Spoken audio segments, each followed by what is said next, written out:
Justement, on va parler des maisons de stars. C'est assez hallucinant. Je ne sais pas si vous le savez, mais on peut dormir dans le lit de Madonna. C'est possible. Vous pouvez également louer les maisons de stars. Vous pouvez faire ce que vous voulez. Donc, regardez justement sur ce sujet. Voilà, c'est à louer. Grandes maisons, il y en a qui les vendent, il y en a qui les louent. On peut dormir dedans. Bref, regardez le sujet sur les vidéos, les maisons de stars. Et puis derrière, je vous dis qu'on a plein d'anecdotes, notamment Guillaume, qu'on a filmé beaucoup, qui a des anecdotes sur la maison et sur les stars. Regardez. Non, ceci n'est pas une auberge de jeunesse, c'est l'appartement de Madonna. Celui qu'elle partageait avec Guy Ritchie à Londres et qu'elle loue pour la modique somme de 837 € la nuit, avec une déco, standard. Donc si vous avez beaucoup d'argent, vous pouvez plutôt choisir de vous acheter une maison de star. Sur le marché, il y en a plein. Par exemple, le magnifique penthouse de Demi Moore à 66 millions d'euros.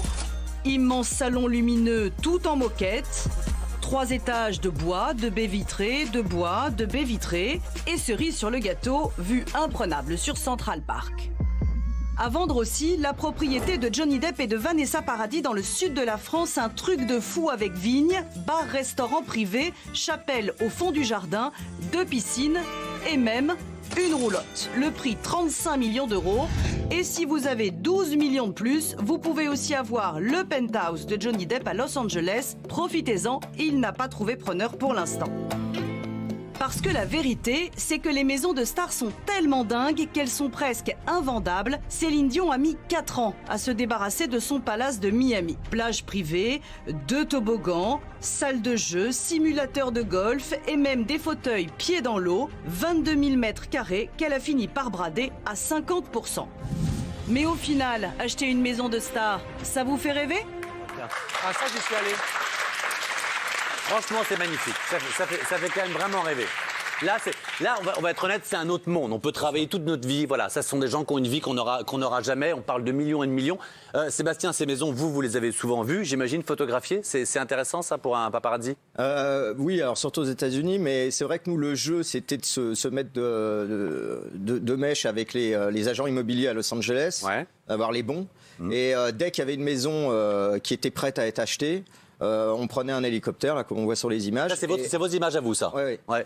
Et donc, le but, c'était de faire les premières photos de la maison et on récupérait aussi les photos de l'intérieur. Parce que quand elles sont en agence, automatiquement, il y a les photos de l'intérieur. Donc, on récupère les photos de l'intérieur, on fait des photos en hélico. Et, la plus belle que vous ayez vue, c'est qui ? C'est celle de qui ? Je crois que c'est la maison d'Aaron Spelling, quand même. Le fameux producteur de toutes les séries. Celle-là, elle est gigantesque. C'est celle des Beckham aujourd'hui. On va en parler dans un instant.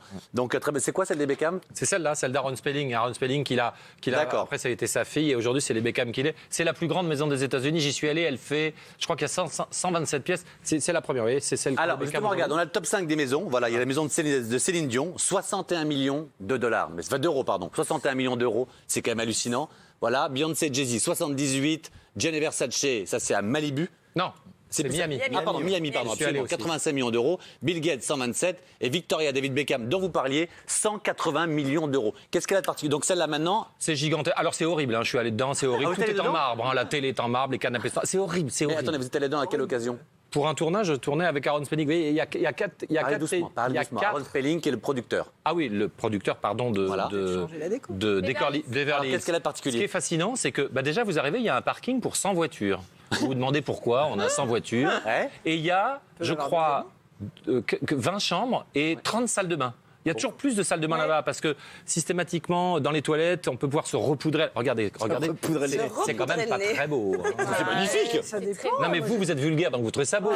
Mais franchement, c'est bling bling quoi. Non mais c'est bling bling. Il y a combien de terrains de tennis ? C'est too much. Je crois qu'il y a 7 terrains de tennis. Il y a ce qui m'avait étonné aussi. Il y a un coffre-fort qui fait, je crois, 30 mètres carrés à l'intérieur. Mais c'est quoi l'intérêt de jouer à 14 de tennis C'est mon appartement, en même temps ? Je sais pas, parce qu'en fait, ça servait pour Aaron Spelling, justement, pour des opérations de promotion et de marketing. Il recevait beaucoup de monde, il invitait, il faisait des grandes fêtes et il voulait pouvoir montrer « Je suis l'homme le plus puissant d'Hollywood parce que j'ai la maison la plus importante d'Hollywood ». Catherine, vous avez des infos sur les maisons, vous ? Oui, parce que c'est intéressant cette histoire de Madonna qui loue sa maison, parce qu'en fait, c'est un business extrêmement méconnu des stars, ça.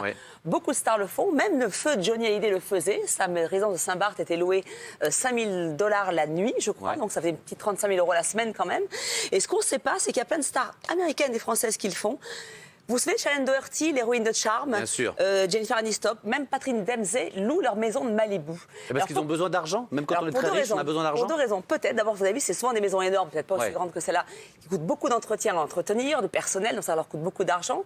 Souvent, ils en ont plusieurs, ils n'y vont pas tout le temps, ils ne veulent pas la vendre, parce qu'ils sont attachés, donc ils louent.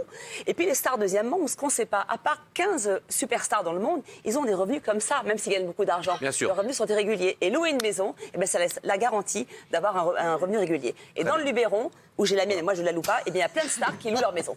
Mon Dieu, comment nous placer ça discrètement? Parfait. Oui, Mathieu. Non, c'est surtout une manière de ne pas se faire cambrioler, quoi. Quand il y a quelqu'un dans la maison, on ne voit pas vous la visiter, quoi. C'est tout bête. Oui, non, c'est pas. Non, mais il y a un moment, il y a un truc. C'est pas bête. Et c'est juste un mot sur la maison de Céline Dion. Est-ce qu'il paraît que les stars parfois font construire des maisons et puis ils achètent une maison, on va dire 100 millions de dollars, et comme ils font 300 millions de dollars derrière de travaux et des toboggans et tout, bah ça donne des maisons à vendre à 400 ou 500 millions de dollars. C'est invendable et que Céline Dion a perdu de l'argent. Oui, puis Céline Dion, il y avait autre chose, c'est que les personnes de Miami étaient outrées sur la surconsommation d'eau douce qu'il y avait dans cette maison-là, en disant qu'elle n'était pas écologique, parce que vous avez vu, il y a des toboggans partout. Céline Dion n'est pas écolo. Donc en fait, elle disait qu'elle pompait toute l'eau douce de ce quartier de Miami, et du coup, il y avait une mauvaise publicité sur. Et sur Twitter, les fans vous insultent. Un mot de Magali juste avant qu'on continue. Je disais qu'il y a souvent aussi les gens et l'entourage qui profitent de ça, parce que l'appartement de Madonna là, que vous avez montré, c'est pas elle qui le loue, hein, c'est un propriétaire nouveau. Elle, ça fait 15 ans qu'elle n'a pas mis un pied là-dedans. Il loue ça 800 € la nuit, et moi j'ai regardé dans le même quartier, c'est 200 € la nuit. C'est-à-dire qu'il se prend 600 € de plus juste parce que Madonna a vécu dedans il y a 15 ans. Eh ben c'est malin, ça s'appelle être malin. Merci beaucoup Magali.